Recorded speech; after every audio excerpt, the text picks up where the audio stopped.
Bienvenue sur Météo News TV pour une nouvelle actualisation des tendances saisonnières préparée par notre spécialiste Fred Decker.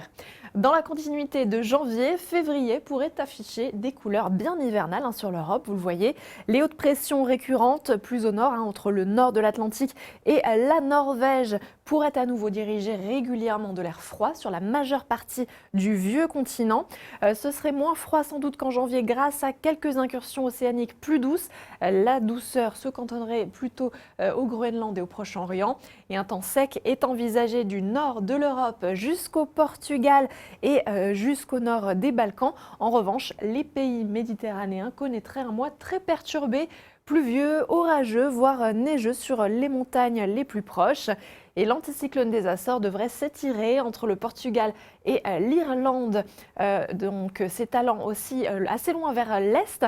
Mars 2019 serait donc plutôt calme sur une grande partie de l'Europe, notamment de l'ouest de la péninsule ibérique jusqu'aux îles britanniques, avec un temps plutôt sec mais sous une relative fraîcheur. Les précipitations s'annoncent importantes en revanche sur la Tunisie, l'Algérie et surtout vers les Baléares, sous une dépression récurrente débordant vers la Corse, la Sardaigne et le sud-est de la France. Des pluies et des orages domineraient sinon ce mois de la Grèce au Proche-Orient, avec du froid et de la neige qui devrait intéresser la Russie centrale. Et enfin, l'Islande, la Norvège, le nord de la Suède et le Proche-Orient pourraient connaître des températures supérieures aux chiffres de saison pour ce premier mois du printemps météo 2019. Des dépressions devraient circuler entre l'océan, l'Europe centrale et la mer Caspienne en avril, apportant une certaine humidité de l'Écosse au Portugal et de la Pologne et du sud de l'Allemagne au nord de la Grèce jusqu'au Proche-Orient, avec des précipitations orageuses parfois très abondantes sur les Balkans. Les hautes pressions maintiendraient un temps plus sec du sud de la France au Maroc jusqu'en Tunisie et dans une moindre mesure en Scandinavie. Et puis côté thermomètre, la fraîcheur l'emporterait des îles britanniques au nord de la France et jusqu'au sud de la mer Baltique, mais aussi sur l'ouest de la péninsule ibérique et le nord-ouest de la Russie.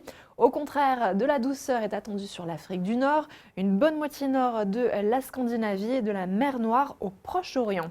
Des hautes pressions devraient s'étendre assez fréquemment de l'Afrique du Nord jusqu'en Scandinavie en passant par les îles britanniques, la France, l'Allemagne ou encore la péninsule ibérique.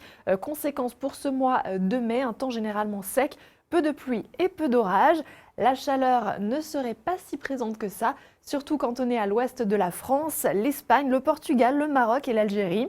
Des basses pressions très étalées concerneraient une vaste partie est de l'Europe jusqu'au Proche-Orient, avec des pluies fréquentes et abondantes, voire des orages sur les pays méditerranéens. Et les températures s'annoncent sous les normales de saison sur l'Europe de l'Est jusqu'en Grèce, au sud de l'Italie, mais aussi de la Turquie à Israël. Des hautes pressions vers l'Écosse et des basses pressions sur les Balkans devraient piloter la météo du mois de juin en Europe, avec en conséquence des désordres thermiques, de la douceur, voire de la chaleur en Scandinavie, et plus logiquement vers le Proche-Orient, alors que la fraîcheur s'imposerait sur le nord de l'Afrique, la péninsule ibérique, le sud de la France, l'Italie et de la Suisse à l'ouest de l'Ukraine. Le reste du vieux continent connaîtrait un thermomètre de saison. Des pluies et des orages l'emporteraient de l'ouest de la Méditerranée à l'Europe centrale jusqu'au nord-ouest de la Sibérie, et de la sécheresse serait en revanche attendue sur les îles britanniques au plus près des hautes pressions, sans trop de chaleur toutefois.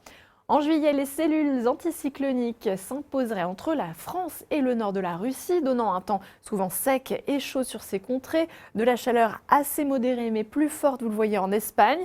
Les dépressions devraient circuler au nord de l'Islande, mais aussi entre la Grèce et la mer Caspienne. Et un temps humide, voire pluvieux, est attendu du nord de la Suède à la Pologne, alors que des pluies et des orages domineraient sur l'ensemble de l'Europe de l'Est, les Balkans, la Grèce ou encore la Turquie.